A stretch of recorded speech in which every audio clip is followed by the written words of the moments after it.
আসসালামু আলাইকুম। পাওয়ার presents football টকে সকলকে আমন্ত্রণ। আমার সঙ্গে রয়েছেন নাসিফ ইসলাম, বাংলাদেশের অন্যতম সেরা ফুটবল বিশ্লেষক। প্রফেশনাল লেভেলে যে কজন কাজ করছেন বর্তমানে বাংলাদেশ থেকে, তার মধ্যে অন্যতম নাসিফ ইসলাম। আমরা স্পেনের এই পার্টিকুলার টিম নিয়ে নাসিফ ভাই একটু কথা বলতে চাই। আমি যে সময়টা ফুটবল নিয়মিত ফলো করতাম, স্পেনের গোল্ডেন জেনারেশন, মানে বিষয়টা এরকম করতো যে ডেভিড ভিয়া টোরেসকে পাস দিচ্ছে, টোরেস ব্যাক পাস করছে ইনিয়েস্তাকে, ইনিয়েস্তা দিচ্ছে জাবিকে, জাবি দিচ্ছে জাবি আলোনসোকে, জাবি আলোনসো দিচ্ছে পুয়েলকে, পুয়েল দিচ্ছে পিকেকে, পিকে দিচ্ছে ক্যাপডেভিয়াকে, ক্যাপডেভিয়া আবার দিচ্ছে রামোসকে ওই পাশে ক্রস করে। রামোস দেখা যায় একটু আগাতে গিয়ে আবার পিছিয়ে এসে সেই জায়গাটায় পাস করছেন পুয়েলকে, পুয়েল থেকে পিকে আবার ক্যাসিয়াস। দেন কোনো একটা ভাবে তারা একটা গোল দিয়ে ম্যাচ জিততো এবং দে ওয়ার ডমিনেটিং। ক্যাসিয়াস তো সেই জায়গাটা অপ্রতিরোধ্য ছিলেন। বাট এই পার্টিকুলার স্পেন টিমটা, তাদের খেলার প্যাটার্ন এবং তাদের অ্যাটাকিং স্টাইল সব কিছু অনেকটা দেখছি আমরা উইং নির্ভর, সব কিছু মিলিয়ে ইভেন লুইস এনরিকেও যেভাবে স্পেন টিমটাকে কোলাপ করেছিলেন, তার চাইতেও এই স্পেন টিমটার পার্থক্যটা কোন কোন জায়গায় আপনার কাছে মনে হয়? আমরা যদি আগের 8 থেকে 12 বা তারপর 14, 15, 16 ওই সময়কার স্পেনের কথা চিন্তা করি, তাহলে যেটা হচ্ছে যে স্পেন তখন অনেক বেশি পজিশন বেসড খেলতো এবং তাদের পজিশন থাকতো প্রায় আপনার ধরেন যে 70%-এর কাছাকাছি, 60 থেকে 70%। বড় টিমের সাথেও যদি খেলো তাহলেও দেখা যাচ্ছে 60 থেকে 70% পজিশন থাকতো।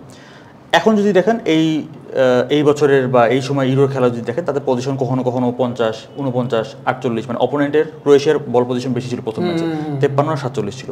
সো ওই সময় তার অনেক বেশি পজিশন বেস ছিল, পজিশন নিয়ন্ত্রণ করতে। আপনি পজিশন নিয়ন্ত্রণ করা মানে হলো যে আপনি খেলাটাকে বেশি সময় ধরে ডমিনেট করছেন। যদিও আমরা লাস্ট ওয়ার্ল্ড কাপেও দেখেছি যে ওই সময়টাতে স্পেন জাপানের কাছে যে ম্যাচটা হেরে গিয়েছিল সম্ভবত 2-1 সেই ম্যাচেও তাদের পজিশন ছিল প্রায় 74%-এর মতো, মানে জাপানের পজিশন ছিল মাত্র 26 বা 24%, কিন্তু তারা আলটিমেটলি ম্যাচটা কাউন্টার অ্যাটাকে গোল স্কোর করেছিল। সো স্পেনের এই টিমটার সাথে পার্থক্যটা হলো আগের টিমটা অনেক বেশি টিকি টাকা খেলতো, বল পজিশনে তারা রাখবে, তাদের ফিলোসফিতে চেঞ্জ করতো না, এবং সেই টিমটার বেস ছিল মূলত বার্সেলোনা 8 থেকে 12 সালে যে সময়টা, বা এরপরে 14, 15, 16 সেই সময়টা শুধু জাবি আলোনসো আর ক্যাসিয়াসই মনে হয়, মানে 4জন প্লেয়ার থাকতে যারা হলো মানে বার্সেলোনা বাইরে। সো যখন একটা টিম একটা ক্লাবের বেশি, আমরা বায়ার্ন মিউনিখকেও দেখেছি 14 সালের ওয়ার্ল্ড কাপে, তারা কিন্তু জার্মানির মতো করে খেলা নাই, তারা কিন্তু বায়ার্ন মিউনিখ স্টাইলে খেলেছে। বিশেষ মানে বেশিরভাগ প্লেয়ার যখন একটা ক্লাব থেকে আসে, আপনি সহসা সেখানে বেশি চেঞ্জ করতে চাবেন না। সো বার্সেলোনার ওই টিমটার একটা ইম্প্যাক্ট ছিল স্পেনের টিমের উপরে, এবং আলটিমেটলি ওই সময় স্পেন 2টা ইউরো জিতেছে, একটা ওয়ার্ল্ড কাপ জিতেছে। বার্সেলোনা তখন অপ্রতিরোধ হয়েছিল। সো এখন যদি আমরা বলি এটা আপনি কীভাবে খেলাবেন, এটা ডিপেন্ড করে প্লেয়ার প্রোফাইলের উপরে, আপনার কাছে কী রকমের প্লেয়ার রয়েছে। ওই সময় আমরা যেসব প্লেয়ারকে দেখতাম তারা অনেক বেশি টেকনিক্যালি অনেক বেশি সাউন্ড ছিল, তারা যেভাবে বল রাখতে পারতো, অপোনেন্ট চাইলেও বল উইন করতে পারতো না আসলে। তাদের পাসিং কোয়ালিটিগুলো, এবং তারা কীভাবে কোন জায়গা থেকে কোন জায়গায় বলটা খেলবে এটা অনেক সময় ধরাও যেত না। এখনকার সময় যদি বলি, এখনকার সময় তাদের যে প্লেয়ার প্রোফাইল রয়েছে, দুজন উইঙ্গার রয়েছে যারা কিন্তু অনেক ফাস্ট, ড্রিবলিংয়ে অনেক ভালো, যেটা আমরা বলছিলাম যে তাদের ড্রিবলিংয়ের সাকসেস রেট অনেক বেশি। সো এই ধরনের প্লেয়ার প্রোফাইল যখন থাকবে, তখন আপনি সেই প্লেয়ার প্রোফাইলগুলোকে কাজে লাগাতে যাবেন, তারা যেভাবে খেলতে চায় বা তাদেরকে যেরকম সুবিধা দিতে চান। আপনি যদি এখন স্পেন টিমের দিকে দেখেন যে এটা তাদের মোটামুটি একটা এভারেজ পজিশনিং, যদিও এই ম্যাচটা পেদ্রি যখন ছিল তখন, এখন তো অলমো আসবে, পেদ্রির জায়গায় হয়তো অলমো আসবে। আপনি যদি দেখেন যে ফরওয়ার্ড নিচে নেমে আসতেছে, আর এখানে অলমো থাকে, অলমো হলো অনেক বেশি উপরে থাকে। আপনি যদি দেখেন এই পাশে তারা একটা উইঙ্গার, মিডফিল্ডার, রাইট ব্যাক, এই পাশে যদি দেখেন লেফট ব্যাক, উইঙ্গার, মিডফিল্ডার, তাদের একটা মানে কম্বিনেশন রয়েছে। এবং তার চেয়ে বড় ব্যাপার, তারা এখন অনেক বেশি লং বল খেলে, বা লং বল বলাটা অনেক সময় একটু অন্যভাবে শোনায়, লং পাস খেলে। বিল্ড আপের সময় আন্ডার প্রেশার রয়েছে। ক্রোয়েশিয়ার সাথে ম্যাচটা যদি দেখেন, ওখানে ক্রোয়েশিয়া যখন তাদেরকে হাই প্রেসিং করছিল, তখন ওরা কিন্তু ওখানে রিস্ক নিচ্ছিল না, ওরা কিন্তু লং পাস খেলছিল। নিকো উইলিয়ামস এবং মোরাতা তারা এই জায়গায় চলে আসতো, ওই জায়গায় তারা টার্গেট করতো। সো যেহেতু আপনার ফাস্ট উইঙ্গার রয়েছে এবং অপোনেন্ট যদি আপনাকে প্রেস করতে আসে, অপোনেন্টের পিছনে জায়গা রয়েছে, সেই জায়গাতে আপনার এই উইঙ্গাররা কিন্তু এক্সপ্লয়েট করতে পারবে। সো আপনি চাইবেন তাদেরকে সেই ধরনের 1 ভার্সেস 1 সিচুয়েশন দেওয়ার জন্য, এবং সেই জন্য আপনার নিচে এত বেশি বল পাস করার প্রয়োজন নেই। আপনার মিডফিল্ডে যারা রয়েছে, রদ্রি, রুইজ এবং আপনার অলমো, তারা সবাই আগে পেদ্রি ছিল, তারা সবাই কিন্তু এই অ্যাটাকিং এই জায়গাতে আপনি জোন 14 বলেন বা এই অ্যাটাকিং থার্ডে তারা কিন্তু অনেক ভালো। তো আপনার এখানে আসলে বল বেশিক্ষণ রাখার প্রয়োজন নাই। সো এবং লাস্ট 5-6 বছরে তারা যখন বল পজিশন রেখে খেলতো, আলটিমেটলি 2018 ওয়ার্ল্ড কাপ, 2020-এর ইউরো বা 21-এর ইউরো আর কি, তারপর 22-এর ওয়ার্ল্ড কাপ, তখন তারা বল পজিশন রেখেও কিন্তু আসলে এই জায়গা থেকে কোনো সুযোগ মানে বড় চান্স তৈরি করতে পারছিল না। সো আলটিমেটলি তারা ওই জায়গা থেকে কিছু বের হয়েছে, তারা তাদের প্লেয়ার প্রোফাইল যারা রয়েছে, উইঙ্গার বিশেষ করে, তাদেরকে সুযোগটা দিচ্ছে, তারা যেভাবে খেলে অভ্যস্ত, তাদের জন্য অ্যাডভান্টেজ যেটা হবে সেটা যেন তারা ইউজ করতে পারে। সেই জন্য তারা এই ধরনের স্টাইলে যাচ্ছে, কিছুটা মোর ভার্টিক্যাল বলা যেতে পারে। বল রাখবে, হ্যাঁ রাখার চেষ্টা করবে, কিন্তু রাখতেই হবে তা না, বল পজিশনটাই আমার কাছে মূল ইম্পর্টেন্ট না, আমি বরং চান্স তৈরি করবো এবং চান্স দেবো আমার এই উইঙ্গার দেখে যারা ফাস্ট অনেক বেশি।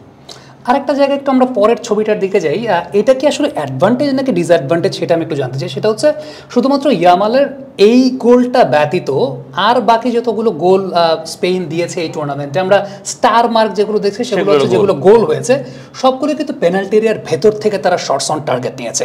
So is this slight disadvantage for a team, যে ওই টিমটার ক্যাপাবিলিটির জায়গা বলি বা অন্য একটু চিন্তা করি যে অনেক সময় হয় না যে আমি বক্সের বাইরে থেকেও শটে আমার গোল পার্সেন্টেজের হার বেশি আছে, সো এটাকে এক ধরনের ডিসঅ্যাডভান্টেজ নাকি এটাই তাদের ওয়ে অফ প্যাটার্ন? এখানে ডিসঅ্যাডভান্টেজ বলবো না, এটাকে তারা তাদের মতো করে কাজে লাগাচ্ছে। কিরকম ভাবে আপনি দেখেন, এই লালগুলো হলো অফ টার্গেট, মানে তারা শর্ট করেছে কিন্তু অফ টার্গেটে গিয়েছে, আর এটা হলো লামিন ইয়ামালের যেটা গোল হয়েছে, আর এগুলো হলো নীলগুলো হলো শর্টস বাট অন টার্গেট।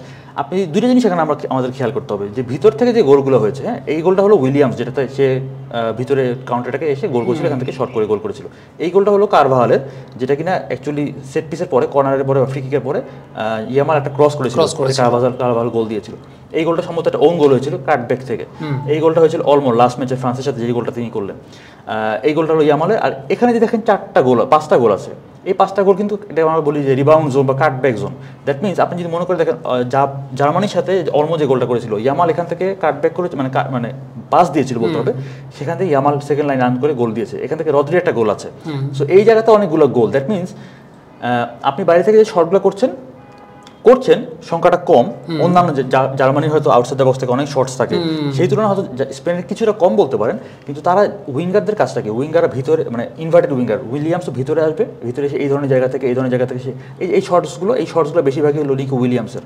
এই যে এই শর্টসটা সম্ভবত, বা এই শর্টসটা এগুলো হতো, বা একটা শর্ট তার 12 লেগেছিল। সো এই শর্টগুলো বেশিরভাগই ইয়ামালের। এই শর্টসগুলো তারা কি ইনভার্টেড, যেমন ভিতরে আসছে, নিকো উইলিয়ামস ভিতরে আসছে, সেখান থেকে তারা শর্টস অ্যাটেন্ড করছে। আরেকটা জিনিস হলো তারা এখান থেকে কাটব্যাক করছে, কাটব্যাক থেকে বা ক্রস থেকে এই গোলটা এখন ক্রস থেকে এসেছিল, এই গোলটা এসেছিল ক্রস থেকে সেট পিসের পরে। সো যেহেতু উইঙ্গাররা দুইটা জিনিস করতে পারে, ইনভার্টে ভিতরে শর্টস করতে পারে, আবার বাইরে গিয়ে ক্রস করতে পারে, তো সেটা তো আপনি এখানে অ্যাডভান্টেজ পাচ্ছেন। তারা এখান থেকে ভিতর থেকে শর্টস করছে না, শর্টসটা এখান থেকে বাইরে থেকে বলটা আসছে, গোলটা হচ্ছে ভিতর থেকে। আর যেটা বললাম এখানে 5টা গোল, এটা কিন্তু খুবই মানে সিগনিফিকেন্ট একটা ব্যাপার, যে রদ্রি আছে, অলমো আছে, রুইজ আছে, তারা কিন্তু এই জায়গা থেকে অনেক বেশি গোল করেছে বা করছে। সো অপোনেন্টের জন্য এই জায়গাটা ডিফেন্ড করা একটু ডিফিকাল্ট। মনে করেন আপনার উইঙ্গার এখানে চলে গিয়েছে, এখান থেকে ক্রস করবে, আপনার স্ট্রাইকার এখানে চলে গেছে, আপনার অপোনেন্ট টিমের ডিফেন্ডার এখানে চলে যায়, এই জায়গাটা আসলে ফাঁকা হয়ে যায়, এই জায়গায় আসলে মিডফিল্ডার অনেক সময় নেমে আসতে পারেন না। দ্যাট ইজ ওয়াই কিন্তু এখান থেকে অলমো গোল করে, রদ্রি গোল করেছে। এই জায়গাটা আমি বলবো যে ওরা বাইরে থেকে খুব বেশি শর্টস অ্যাটেন্ড করে, অল্প করে, উইলিয়ামস এবং ইয়ামালি বেশি করে। আদারওয়াইজ তাদের মূল টার্গেট হচ্ছে ক্রস, কাটব্যাক, এই জায়গাগুলো থেকে। কারণ বক্সের মধ্যে মোরাতা রয়েছে, তার হেডিংয়ে ভালো, রুইজ সেকেন্ড লাইন রান করছে, অলমোস্ট সেকেন্ড লাইন রান করছে। সো এই জায়গা থেকে তারা বেশি গোল পাচ্ছে, এই বক্সের ভিতরে, এই জায়গা থেকে। কিন্তু বলের সাপ্লাইটা কিন্তু বাইরে থেকে আসছে।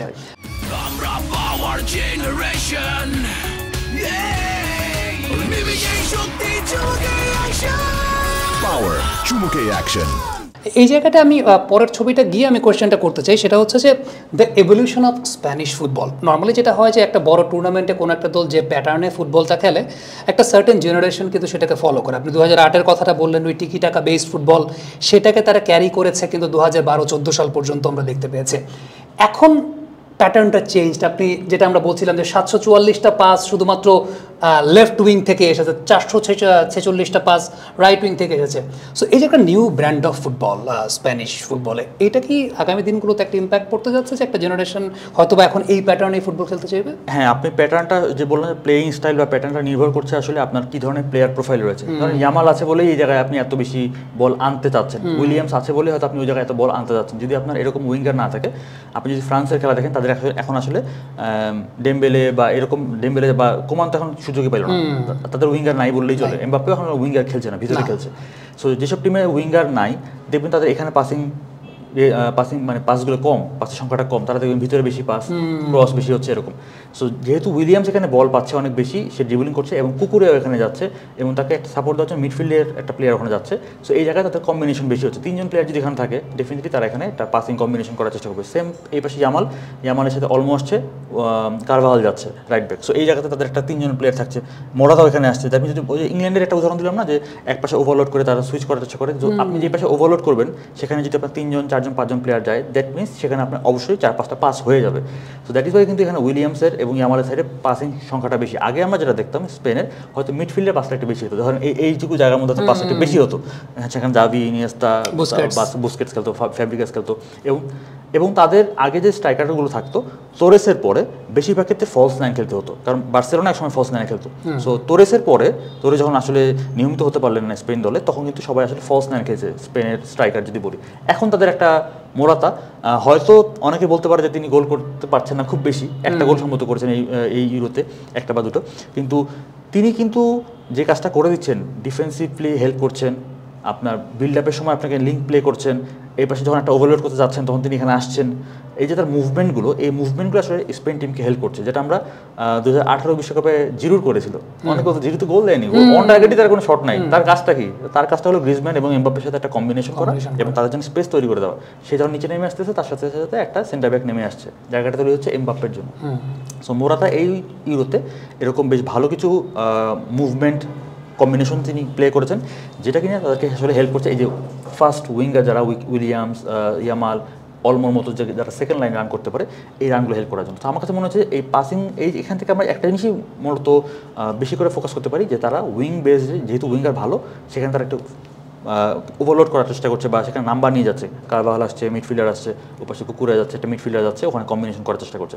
আর এখান থেকে যদি আমরা আরেকটা জিনিস আগের স্লাইডে যদি একটু রিলেট করি, আপনি শর্টসগুলো দেখবেন যে বলছিলাম না যে এই পাশে বেশি কম্বিনেশন হচ্ছে, পাসের সাথে আমরা শর্টসগুলো যদি মিলাই, পাঁচটা বেশি হচ্ছে এই জায়গাতে, পাঁচটা বেশি হচ্ছে এই জায়গাতে, এখান থেকে আলটিমেটলি হয়তো একটা পর্যায়ে ক্রস আসছে। এই ক্রসগুলো থেকে এখান থেকে ক্রসটা আসলো, গোলটা হলো কারবাহালের, ওটা যদিও সেট পিসে ঠিক পরে ছিল, অথবা এখান থেকে একটা কাটব্যাক আসলো, সেখান থেকে অলমো রানগুলো করলো। সো দ্যাট মিনস তারা এই জায়গাতে ফোকাস করতেছে, এখানে খুব একটা ফোকাস না, কিন্তু এখান থেকে বলটা যখন আসতেছে রানটা এখানেই যাচ্ছে। সো দ্যাট মিনস তাদের ফোকাসগুলো এই জায়গাতে এবং এখানে, এই দুইটা জায়গাতে। আর আরেকটা জিনিস, আমরা পাসের ওখানে যদি চলে যাই, আমরা দেখতে পারবো যে যদি এখানে দেখাতে পারতাম যে পাসটা কোথা থেকে কোথায় গিয়েছে, তাহলে মানে আরও ভালো হতো। তাহলে এই বছর তারা কী পরিমাণ লং পাস খেলেছে, গোলকিপারই হোক, সেন্টার ব্যাকই হোক, যখনই তারা আন্ডার প্রেশারে পড়েছে এই জায়গাতে, তারা এই জায়গায়, আপনি দেখেন এই জায়গায় তারা কোনো রিস্ক নেয় না। আগে দেখতাম যে বিল্ড আপের সময় এই জায়গা নিয়ে অনেক পাস, মানে এখানে পাসের চাইতে এখানে পাসটা বেশি থাকতো। পুয়েল পিকে বলেন, রামোস বলেন, এবং এখান থেকে তারা করতে গিয়ে অপোনেন্টকে ড্র্যাগ করে নিয়ে আসতো, যে অপোনেন্ট এখানে আসুক, দেন তারা যাবে সামনে। অথবা অনেক সময় অপোনেন্ট যদি লো ব্লকে চলে যেত, তারা এখান থেকে সরাসরি উঠে আসতে পারতো। বাট এবার আমরা দেখেছি তাদেরকে হাই প্রেস করলে তারা খুব একটা রিস্ক নেয়নি। তারা গোলকিপার হোক, অথবা রাইট ব্যাক হোক, সেন্টার ব্যাক হোক, তারা সরাসরি উইলিয়ামস এবং বিশেষ করে উইলিয়ামস এবং মোরাতা, তারা বিল্ড আপের সময় এই জায়গাটায় থাকা ট্রাই করে, এই দুজনে এখানে চলে আসে। সো এখানে এই জন্য পাসের সংখ্যাটা বেশি হয়েছে। সো আমি বলবো যে একটু ভার্টিক্যাল তারা খেলছে, একটু ডিরেক্ট খেলছে, তাদের প্লেয়ার প্রোফাইলের উপর বেস করে। প্রয়োজন বোধে তারা বল পজিশনও রেখেছে, একদম যে বল পজিশন কমে গেছে তা না, কিন্তু তারা অনেকটাই অ্যাডজাস্ট করেছে। তাদের প্লেয়ার প্রোফাইল যেরকম রয়েছে, কোচের প্ল্যানিং, প্লেয়িং স্টাইল, সব কিছু ওই প্লেয়ার প্রোফাইলের উপর আসলে ডিপেন্ড করে। This point should be noted. Thank you very much Nasif Islam আমাদের সঙ্গে যুক্ত হওয়ার জন্য। এবং যে বিষয়টা নিয়ে আসলে কথা বলছিলেন, তা হচ্ছে একটা দলের কোন ফরমেশনে খেলবে বা কোন প্যাটার্নের ফুটবল খেলবে, সেটা ডিপেন্ড করে ওই টিমের প্লেয়ার প্রোফাইলের উপর। অর্থাৎ ওই টিমে কোন ধরনের প্লেয়ার রয়েছেন, এই টিমের উইংয়ে যারা সাপোর্ট দিচ্ছেন তাদের প্রোফাইলটা বেশ ভালো ওই পার্টিকুলার পজিশন ওয়াইজ, যে কারণে ওই পজিশন বেসড ফুটবলটা স্পেন খেলার চেষ্টা করছে। দর্শক, আপনাদের কাছ থেকে জানতে চাই স্পেনের এই পার্টিকুলার টিমটা নিয়ে আপনারা কী মনে করছেন, কমেন্ট বক্সে লিখে পাঠাবেন।